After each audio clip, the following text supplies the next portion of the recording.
Hello, Tomies, and welcome to another Saulum's Column. Our Saulum's Columns entail recent news, some updates, and occasionally some Dear Boudreaux or 5-star reviews.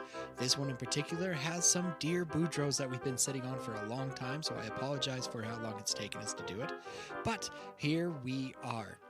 Just some news to get out of the way. We are coming back May 10th. Before that, we will have this Saulum's Column, of course, drop, and we will have a recap episode before we release Chapter 77. Chapter 77 will be released on May 10th, so tell your friends, tell your family that we are back and we are ready to roll. It has been a long break, and I apologize for that, and apologize for not keeping you guys up to date, but we have a few episodes in stock, and we are ready to rock your minds with this new season. Holy crap. The things that have already happened. Things are going to start moving fast, and we are so excited to share this story with you guys. If you have gone back and started listening to our episodes again, or you are new and you've caught up to all our episodes, this is specifically an announcement for Utah listeners, Utah Tomies, because you may have noticed that there's a little advertisement in the beginning of some of our episodes. This is an exciting. We have been invited to participate, be one of the vendors at the Dead Wars. What are the Dead Wars? Well, the We Geek Together Tavern in Provo, Utah are doing this huge D&D game. They're striving to break the biggest group, the biggest game of D&D, and break their own record that they set a few years ago. So, if you want to be a part of that, come join us in the Provo Town City Mall. We Geek Together Tavern in Provo, Utah presents The Dead Wars, May 3rd and 4th, a.m. to 4 p.m. That'll be me. I'll have a few other friends here that are D&D podcasters / D&D content creators here. Magi Knights Project and How Not to DM's Derek, the host of How Not to DM. And we may have a few more. We're still up in the air on who else is going to be there. But we are so excited to be a part of this, to be a part of this world-breaking event. Like I said, I'm going to be one of the vendors, and the vendors are going to be from 9 a.m. to 4 p.m. on both of those days, but the game starts at 4 p.m. to 8 p.m. on both those days. Sign up for one or both games and fight the forces of light or dark that seem to fill the void left by Vacna's defeat from last year's battle. So it's a continuing battle from last year. DMs get in for free. Player spots start at $15.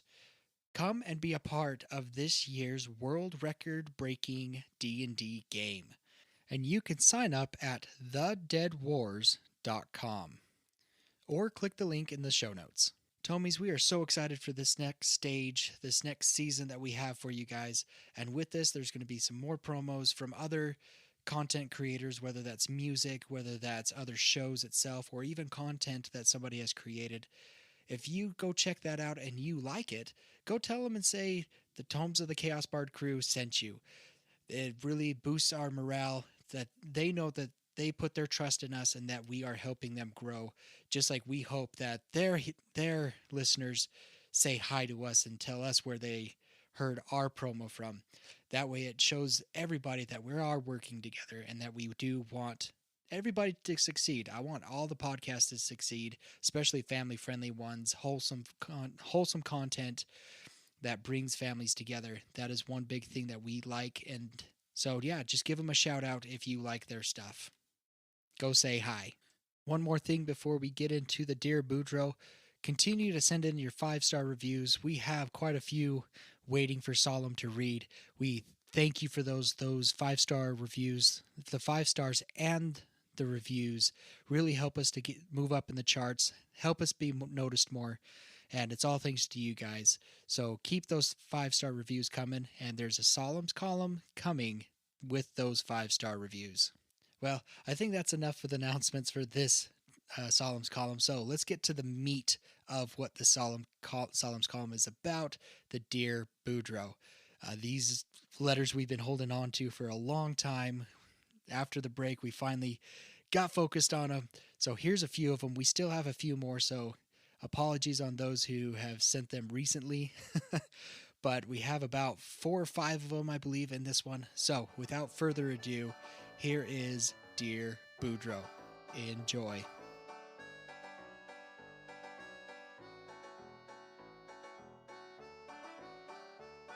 excuse me, Mr. Bumpkin?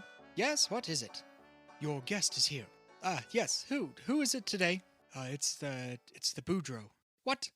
I specifically said I do not want to interview that creature again.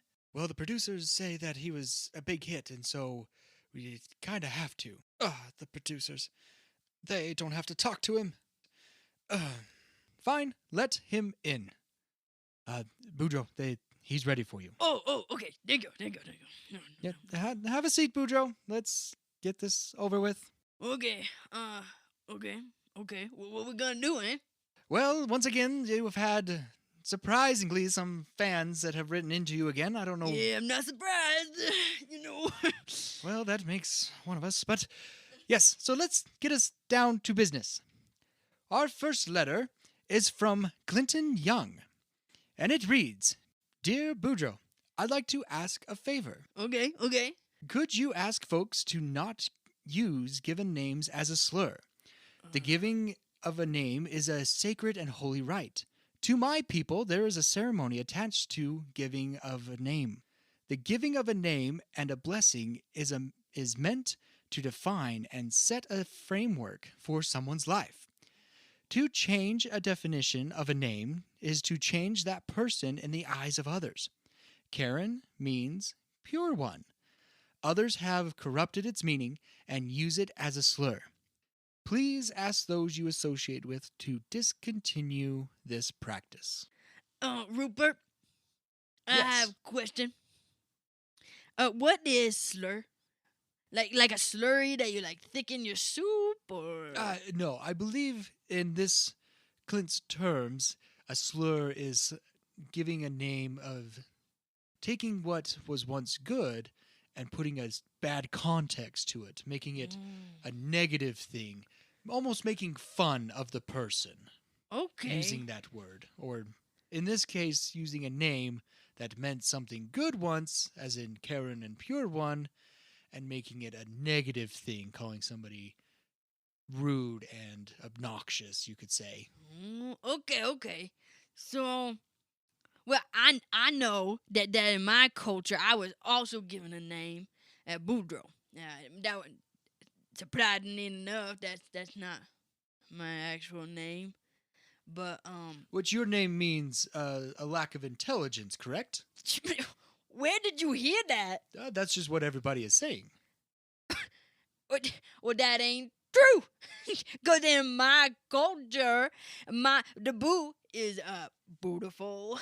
Cause I am, and then the dro is Now how do I describe this in my words? Your words. Dro is like I'm real. I'm a presence. I'm a messenger. I'm kind of like godly, and kind of messenger. Yeah. I'm real. So in the lizard folk, in Draconic, I believe is what it is, correct? Your language? Yeah. That Boudreaux is like a beautiful presence. Man. Like a gift? Gift. Yeah. I'm a messenger. Like, it's kind of hard to explain, but yeah, I'm kind of like a gift and a presence. I don't know, but I'm beautiful. That's all I know. And sometimes we, the lizard folk, we give each other names all the time. And it's not my Boudreaux. It's not Boudreaux. But I don't know. I kind of like it sometimes. And if I don't like it, I just tell them, you don't call me Goose. I don't like being called Goose. I don't like goose very much. But I like to eat goose. So like, I think that we should just be kind to one another and know that there are lots of cultures and different things, and it's hard to speak up and say you don't like things, but I guess that's all we really can do, don't you think? Yes, I know when I was growing up, my brother Robert, he used to always call, my name is Rupert, and he would always call me Poopert. And I didn't quite like that name, of Yeah. course. Yeah, no, that makes sense. So is that kind of what's your meaning?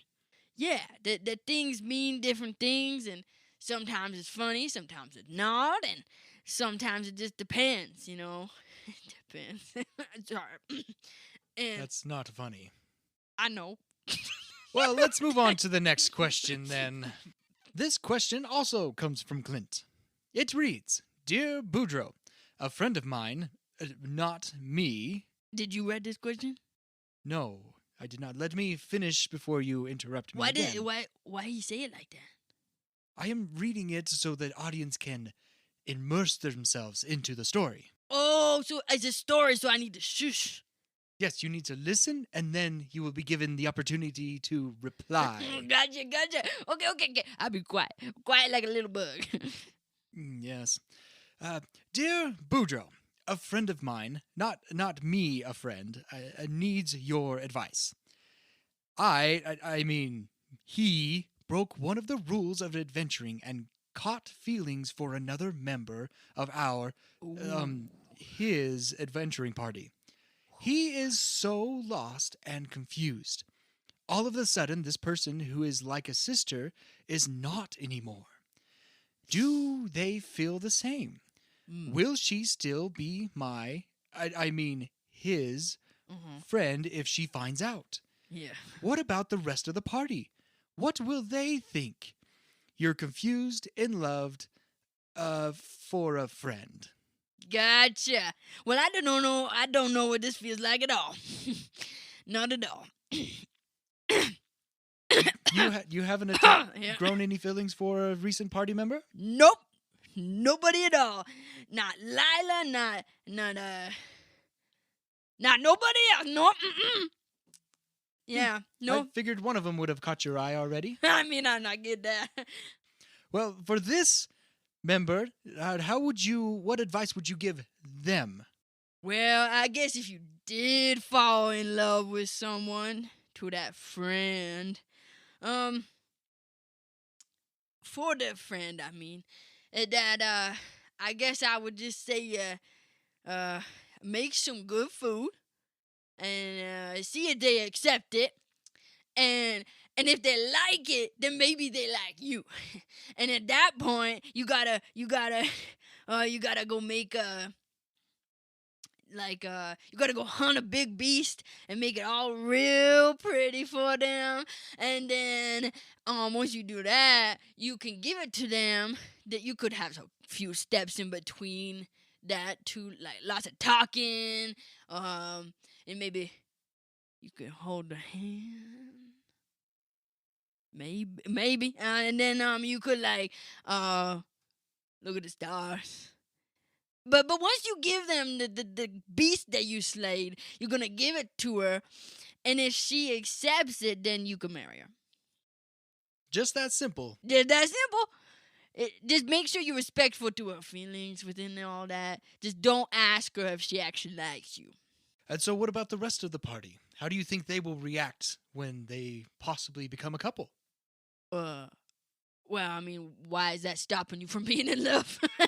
I don't understand. There might be another party member who has the same feelings towards the other party member. But you're the one that won her over. She accept your food, she touch your hand, she look at stars, she talk to you, and then you give her a big beast head to put on the wall, and then she accept it, and you marry her. That's just how it goes. She don't do the other stuff, then she could go to someone else. Or they could fight for it too and do the same kind of stuff. Maybe their stuff better than yours, and then they want,